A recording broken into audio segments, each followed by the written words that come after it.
Hi guys, how are you? I hope all you are doing good. So today we will do Pascal's triangle, and it is a easy level question, and it is also um, June lead coding challenge. Okay, so today we will do, and it is a easy level question. You can solve it easily. But before proceeding, if you are new to this channel, please like, subscribe, and comment, and share it as well. So I hope you are also practicing from your side as well. So let's read the question. What is question? And the animation makes the question very clear. So given an array nums, return the first num rows of Pascal triangle. In Pascal okay, so what we have to do, we have given if num of rows is 5, that means we have to return the 5 row which can be made by adding the two triangle, you can say, or the two values which is just above the current rows. So if it is my current row, so I have to add these two. If it is my current row, so I have to add 1 plus 2 3 and 2 plus 1 3. So you can see, if it is current row, so we have to add this. If it is current row, we have to add these two, then these two. If it is our current row, so if we have to add these two, then these two, then these two. So this question ensures one thing very well, that the formula should be like something like that. Like if I have assume that it is a list, it is a array, and we have a array, or you can say we have a list. So let's take as a L. So whatever the previous value, let's take the previous as a pre. So previous value, whatever the previous value we have stored, just assume that it is pre. So what is pre of I plus pre of I plus 1? It is very clear, and you can see, if it is my current row, let's yeah, so it is my current row. So pre of 1, pre of 0, 0 plus 1, if you put here 0, then it's become pre of 0 plus pre of 0 1, means it's a 1. Now if our I becomes 1, then it's become pre of 1 plus pre of 2, pre of 2 plus pre of 3, and you can see here, if it is 0, then 0 plus 1, whatever the value will come here, 3 plus 1 4. Now it's become 1 plus 2, now 3 plus 6, now 2 plus 3, 3 plus 1 4. So 3 plus 0 1, these are the index, and 0 1 1 2, then 2 3. So you can see that this ensures that this should be the formula, and we have to code in such a way that it should satisfy all the test cases, and we also implement this formula as well. In that, by implementing this formula, we have to make the solution. So let's implement. So what and it is a very important, the constraint is nums of num row should be 1, means it could not be the case that that we have a nums is equals to 0. No, nums is always 1. So if num of, let's copy it, if num of is 1, so what we can say, that we have to return always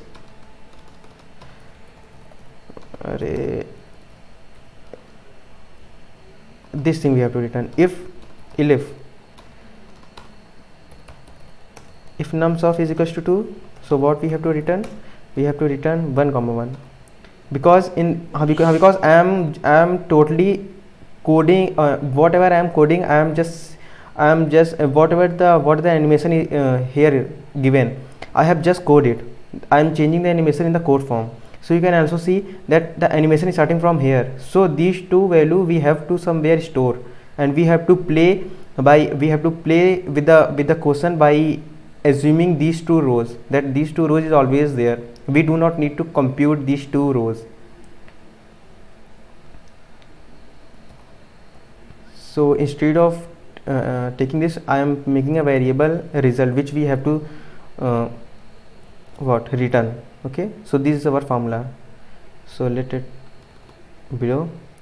And what I can say that I'm taking a variable c. So for 1 and 2 we have done, so our c variable is start from 0. If assume that if we have to compute this as well, so we have to start our count variable from 0, but we have computed this value, so our count variable will start from 2. So while c less than count, and this is a pre, and this is the pre because we have to traverse that row, we have to traverse the previous row. So I am taking the previous row. So till now I don't have any previous, but I am just writing it that we have to take the previous, till the previous. And one thing is it very clear that that it's assumed that our the length of previous list is 3, means the count will go from 0 to 2. So it is, so if it is 0, then it become 0 1, if it become 1, then it become 1 2. Now if it's become 2, then it's become 2 3, but the 3 index is not present. So what we have to do, we have to return -1 from here, so that it should not go out of bound. So this is the limitation. We have to write some condition, so it should satisfy all the test cases. It should not get failed, it should not go out of bound. But we do not have any, till now we do not have any previous list. So what we can say, we have also make a result variable, and I am taking another variable in which I am storing the next, or you can say that the current, because I have stored these 2 rows. Now it's the time to store this row. So now this row will come by adding the above 2 row, and the above 2 rows I have stored in result variable, in a result list. Now the third row will store in L. So what I am going to do here, it's my L. Now you can say that these are the corner triangles. You can say if I say that it is a triangle, then you can assume, then you can see that the triangle, the side triangle is always filled. So I am just filling that that triangle I have filled. Whatever the given in the animation, I'm just coding that. Okay, so I have filled the side, I have filled the side of the third row, this. Now I have to fill this as well. I have to fill the side triangle of third row. I have filled the starting triangle. Now I have to fill the last triangle of third row as well. So let's fill it with, so I have filled. Now what I have to do, I have to implement the formula. What I have to append, because I have make 1 comma 1. Now you can see that 1 comma 1, but I have to fill 2. So what I have to do, the previous row is stored in the result variable, and but in result variable we have a 2 row, 0 and 1.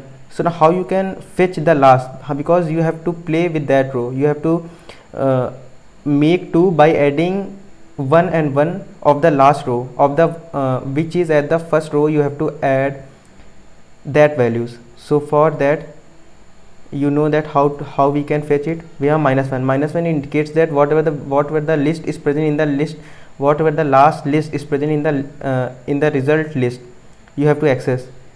So I plus result of -1, I plus 1. So you can see that I have implemented the same formula, I and I plus 1. But how you can access the last stored value? For that you have to write -1, because -1 stored the last stored value.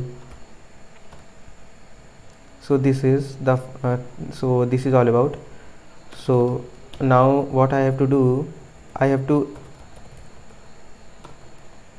store that L, and I have to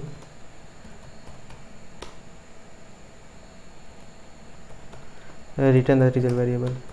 I hope you have understood that why I have stored the result, because the result is this, and I have stored this in a L. I have stored all the things in L. Now I have to whatever I have stored in L, I have to append in the result list. Because result list we have right now till this point 1 comma 1. Now I have to store 1 comma 2 comma 1 as well in that list. So for that I have append that list into the result variable, into the result list. Now I have to return the result. So I have forgot to do one thing. I have to increase count by 1 because count is 2. When it will go, it becomes 3. Now it will go, it become 4. Now when it see 4 less than 5, it will again come. Now it become 5. 5 less than 5, no, it's strong, so it will come out from the loop. Let's see.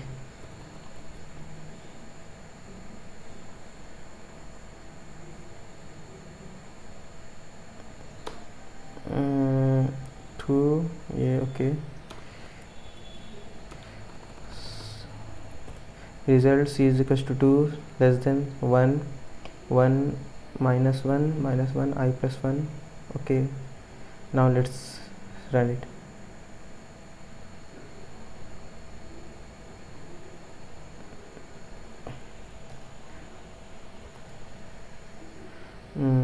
I hope it should run right now properly without any error, but it is giving me the error. Why? Because somewhere I have defined the pre. Okay, sorry for that. I have to define the result variable, result of what, -1. Yeah, yes, I think. Okay, so let's submit it. Okay, so it got accepted. It got accepted. I hope you have understood. This is the result variable, and we are computing the next row by fetching the last stored list in the result variable, and this is the formula. So I hope you have understood. Thank you guys. Bye bye. I will meet you in the next video. Please subscribe, like and comment. Bye bye guys.